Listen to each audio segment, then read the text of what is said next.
ओम शांति। आइए सुनते हैं 20 जून 2022 के मुरली से मुख्य बातें। ज्ञान दंस के महावाक्य है, तुमको खुशी भी बहुत होगी। हम जल्दी चले जाएंगे, जाकर तख्त पर बैठेंगे। बाप हमेशा कहते हैं, बच्चे तुम्हें कभी रोना नहीं है, रोते तो विधवाएं हैं। अब तुम्हारा रोना 21 जन्मों के लिए बंद हो जाता है। तुम पुरुषार्थ कर रहे हो लक्ष्मी को वरने के लिए। जिसमें 5 भूत होंगे वह कैसे वर सकेंगे? बहुत मेहनत चाहिए। बड़ी जबरदस्त लॉटरी विन करते हो। हम राजा जरूर बनेंगे तो प्रजा भी होगी, हजारों लाखों वृद्धि होती रहेगी। सतगुरु के रूप में बाबा के राय है, तुमको सर्वगुण संपन्न यहाँ ही बनना है, जो फिर अविनाशी हो जाता है। मेहनत चाहिए। सतयुग में राज्य पद लेना है तो अपने पर पूरी नजर रखो, अंदर कोई भी भूत न रहे, नहीं तो ऊंच पद पा नहीं सकेंगे, लक्ष्मी को वर नहीं सकेंगे। नारद भक्त था, लक्ष्मी को वरना चाहता था, परंतु शक्ल देखी तो बंदर मिसल। देह सहित इन आँखों से जो कुछ देखते हो उसे भूल एक बाप को याद करो, क्योंकि अब यह सब खत्म होने वाला है। फिर तुमको जाना है सुखधाम वाया शांति धाम। उस सुखधाम अथवा कृष्णपुरी की ही तुमको चाहना रहती है। शांति धाम सुखधाम को याद करते रहेंगे तो धारणा भी होगी, बुद्धि का ताला भी खुलेगा। 15 मिनट व आधा घंटा से शुरू करो, फिर बढ़ाते रहो। पिछाड़ी के समय सिवाय एक बाप के कोई की याद न रहे, इसलिए सन्यासी सब कुछ छोड़ देते हैं। जब शरीर छोड़ते हैं तो उस समय आसपास का वायुमंडल भी शांति का होता है। जैसे कोई शहर में कोई महापुरुष ने शरीर छोड़ा है, अब वापस चलना है, सिर्फ मुझे याद करो। कभी भी देहधारी में लटके तो रोना पड़ेगा। कोई मरे और तुम रोने लग पड़ेंगे, फिर रोना प्रूफ तो बनेंगे नहीं।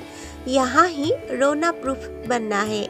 किसी देहधारी की याद में शौक आया, शरीर छूटा तो पद भ्रष्ट हो जाएगा। इसलिए बाप की याद में रहने का पुरुषार्थ करना है। देह का अभिमान छोड़ दो। अगर और किसी की याद में बुद्धि रहेगी तो फिर जन्म लेना पड़ेगा।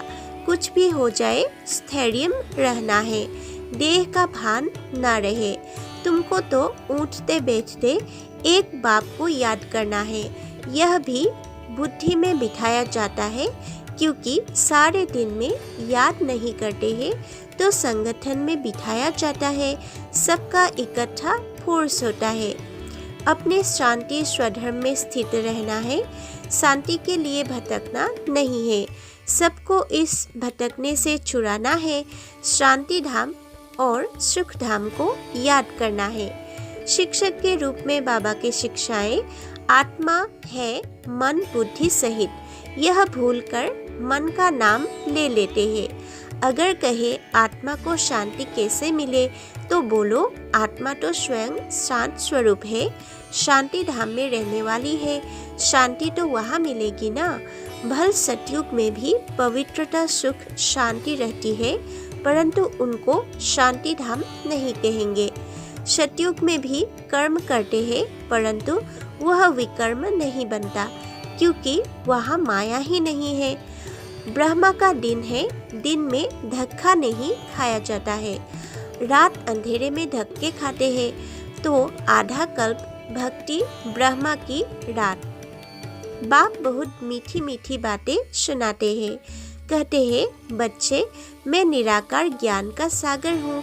मेरा पार्ट ज्ञान देने का इस समय इमर्ज होता है। भक्ति मार्ग में मेरा ज्ञान इमर्ज नहीं होता है। उस समय सारा रस्म रिवाज भक्ति मार्ग का चलता है। ड्रामा अनुसार भक्त जिस भावना से पूजा करते हैं उनको साक्षात्कार कराने में निमित्त बना हुआ हूँ। जो पार्ट ड्रामा में जब नूड हुआ है वही उसी समय बजता है। इसमें संशय की बात नहीं। अगर मेरे में ज्ञान इमर्ज होता तो भक्ति मार्ग में भी किसी को सुनाता। सृष्टि का चक्र है, वंडर देखो, खर्चा फिराने से पेट पूजा होती है। यहाँ इस सृष्टि चक्र को जानने से 21 जन्मों के लिए तुमको प्रारब्ध मिलती है। भक्ति मार्ग के चित्रों में कितनी भुजाएं दे दी है। अगर किसको 8 भुजा हो तो 8 टांगे भी होनी चाहिए। ऐसे तो नहीं होता है। रावण को 10 शीश दिखाते हैं तो टांगे भी 20 दिखाने चाहिए। यह सब है गुरियों का खेल। एक पुराना शरीर छोड़ दूसरा नया ले लेते हैं। रोने आदि की बात नहीं रहती। यहाँ बच्चा पैदा होगा तो बधाई देंगे, धूमधाम से मनाएंगे। कल बच्चा मर गया तो या हुसैन मचा देंगे। दुख धाम है ना, तुम रोशनी में हो। बाकी जिनको ज्ञान नहीं वह अज्ञान नींद में सोए पड़े हैं। अज्ञान अंधियारी रात है, अर्थात सृष्टि चक्र का ज्ञान नहीं है। हम एक्टर्स हैं। यह सृष्टि चक्र के 4 भाग हैं। इन बातों को मनुष्य नहीं जानेंगे। अभी तुम बच्चे जानते हो। बाप नॉलेजफुल है। इनमें जो जो खूबियाँ है वह सब तुमको दान देते हैं। सतयुग, त्रेता, द्वापर, कलयुग यह चक्र फिरता रहता है। तुम फिर लक्ष्मी नारायण बनते हो। फिर नंबरवार और धर्म वाले भी आते हैं। God father is 1। सतयुग से कलयुग तक वृद्धि को पाते रहते हैं। दूसरे झाड़ बन न सके। चक्र भी एक ही है। रूहानी मिलिट्री के लिए बाबा के राय है। राजा बनने के लिए प्रजा भी बनानी है। पहले पहले कोई भी आते हैं तो उनको बाप का परिचय दो। पूछना है, पतित पावन परमपिता परमात्मा से तुम्हारा क्या संबंध है। उनसे यह लिखवाना चाहिए। बच्चे युक्ति से समझाओ कि ईश्वर सबका एक निराकार है। गीता में है भगवानुवाच। तो गीता है सबकी माँ बाप, क्योंकि उनसे ही सबको सद्गति मिलती है। बाप सबका दुख हरता, सुख करता है। भारत सबका तीर्थ स्थान है।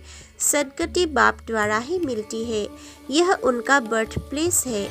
सब उनको याद करते हैं। फादर ही आकर सबको रावण से चुराते हैं। वरदान, निर्माणता द्वारा नव निर्माण करने वाले, निराशा और अभिमान से मुक्त भव। स्लोगन, विश्व सेवा के तख्त नसीन बनो तो राज्य तख्त नसीन बन जाएंगे। शांति। नए व्यूअर्स के प्रति अनुरोध है, कृपया हमारे चैनल को सब्सक्राइब करके इस सेवा के वृद्धि में सहायता करें।